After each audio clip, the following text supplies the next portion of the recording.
Afternoon, America. Brian James Blem here. I want to welcome you back to another episode of What the Fuck's Up. One of my more recent episodes, I talked about Hunter Biden and his pardon. Now, today I want to sort of talk about that in a little bit more detail because the pardon of Hunter Biden, if you look at it, dates back to January 1 of 2014. Interesting. Why January 1, 2014? What was taking place in the world? Okay, this pardon of Hunter Biden is meant to bury deep state stuff. It is not intended to protect Hunter Biden from diddling little children and other activities he might have been engaged in, including the illegal possession of firearms and his illegal drug use, or none of that.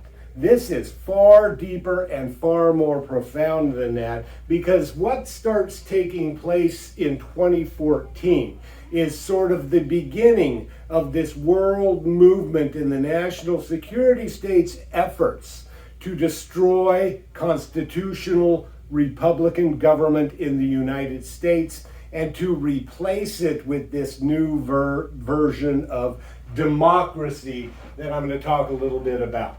And so what's happening in the world in 2014, right? You have the United States and you have the old former evil empire Russia, and you have, of course, squashed in the middle the Ukraine. And so what begins to take place in the Ukraine in 2013 is Ukraine's a pretty new country. It's trying to establish its sea legs, I suppose, with respect to, democracy, where we go elect our leaders to govern on our behalf, and we govern in accordance with a set of pre-established rules. We call that the rule of law. Right? But what begins to happen in 2013, 2014?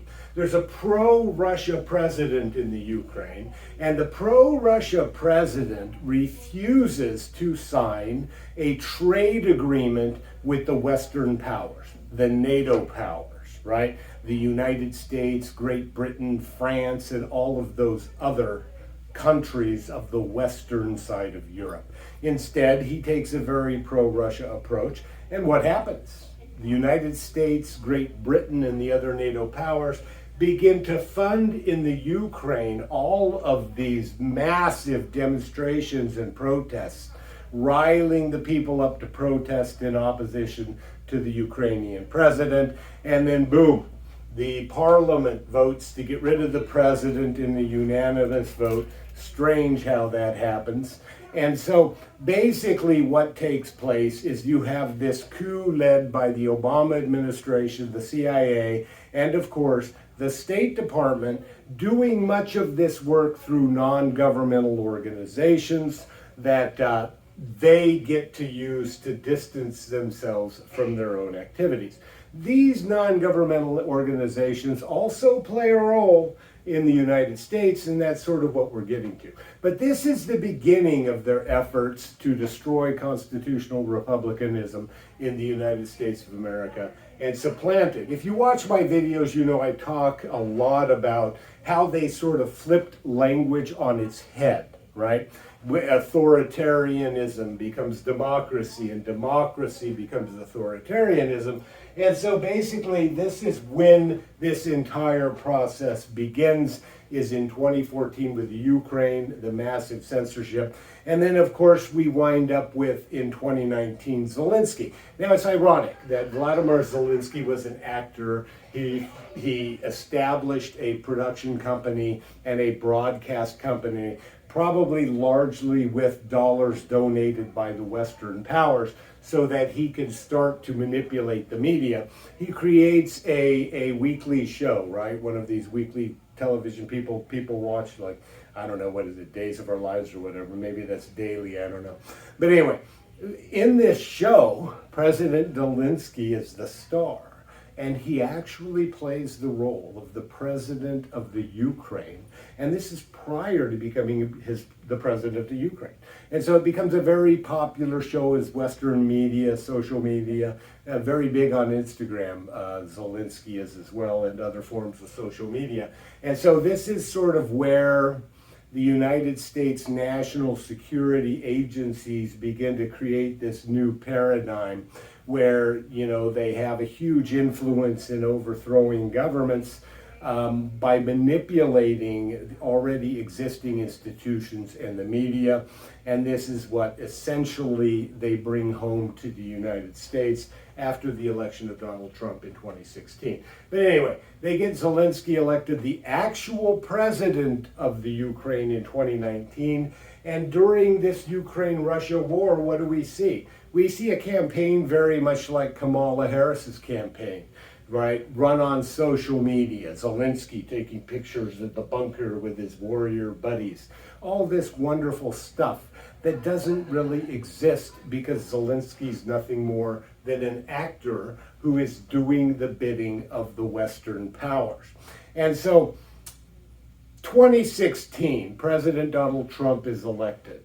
And the national security state and all of these NGOs that they do business through, and by national security state, I also mean the State Department as run by Hillary Clinton allies and associates, goes apoplectic, right? They go nuts and they immediately start to wargame how to get him out of power.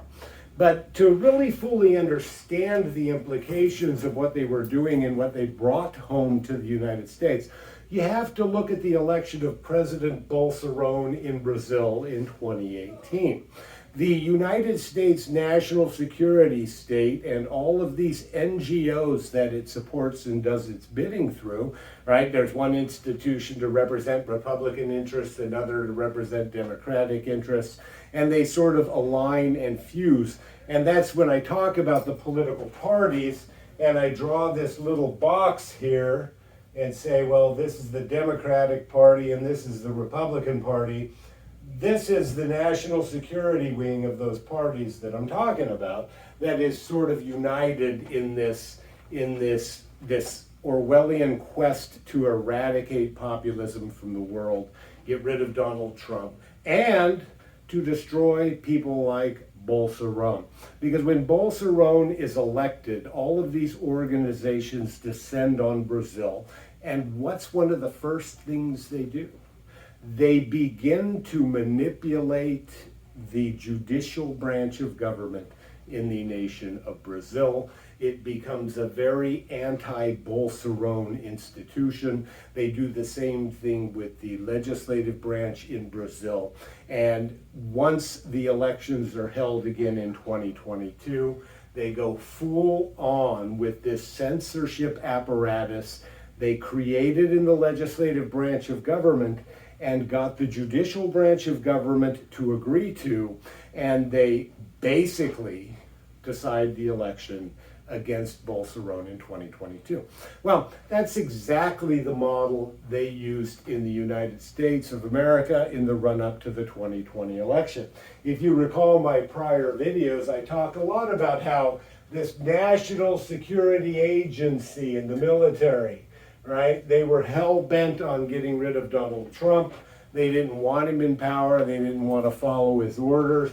And so in 2019, the undersecretary, who was the undersecretary of the National Security Agency, the woman responsible for creation of CISA, the National Security Agency's Cybersecurity and Infrastructure Security Agency, basically is where all of this censorship apparatus gets balled up within the United States government as they then take their war on our judicial branch of government and run up and down our judicial branch of government, all the way from the United States Supreme Court down here, if you're in Arizona, to the city of Mesa judicial branch, right? And so they took this, they said, oh yes, we have to protect these institutions, right?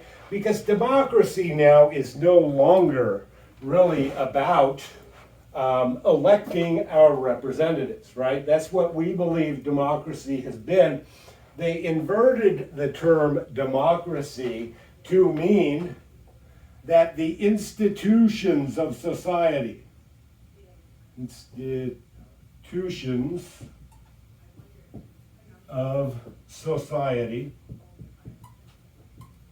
This becomes the definition of democracy that they're seeking to protect.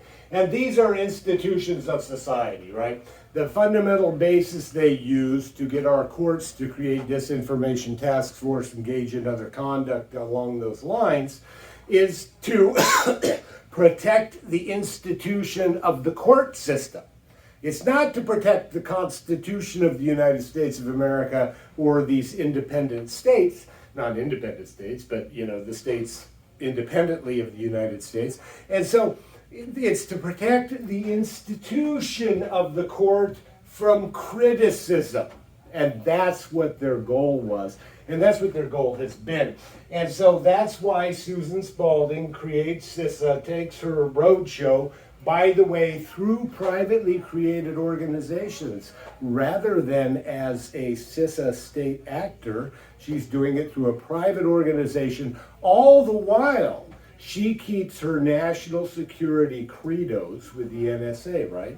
And so it's simply an act as she jumps in the closet, puts on civilian clothes, and says, oh, I'm no longer a government actor. I'm a private citizen just doing this good work, the yeoman's work of censorship. And so you take this all the way down. And so this is the national security state affecting the outcome of elections, right? By affecting our institutions and our institutions' views. And so when you look at it, what are they doing all the way down here in Maricopa County? Stephen Richer. Yep, Stephen Richer is a CISA subject matter expert, right? And he is a huge proponent of censorship. And that's what this is all about. We have to frame what people think so that they believe correctly and so that they perceive us as being a democracy, whether we're a democracy or not. Now, when I say the term democracy, I mean we get to elect our own leaders, right? So it's about perceptions, this whole censorship bit.